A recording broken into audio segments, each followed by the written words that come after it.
আমি এখন পার্শে মাছ করবো। কড়াইতে তেল দিলাম, তেলটা গরম হইবে, তারপরে মাছটা ভেজে নেব।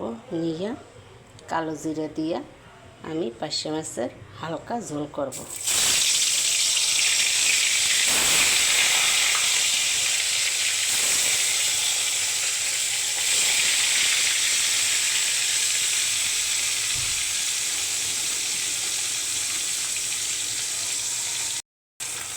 মাছ ভাজা হয়ে গেল, কালো জিরা কাটা দিয়ে দিলাম,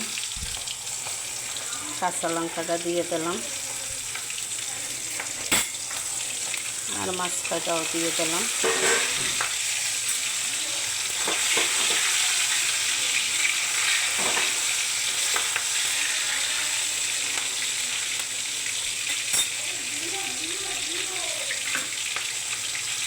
এখন আমি মশলাটা দিয়ে দিলাম। একটু টক দই আছে, একটু হলুদের গুঁড়া, একটু জিরার গুঁড়া, নুন, মশলাটা দিয়ে দিলাম।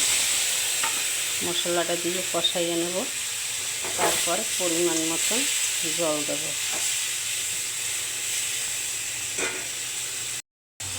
এখন আমি পরিমাণ মতন জলটা দিয়ে দিলাম।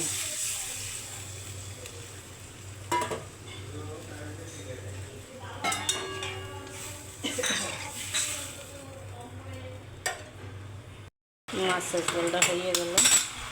এখন আমি মাছের ঝোলটা একটা পাত্রের ভিতর ঢেলে দেব।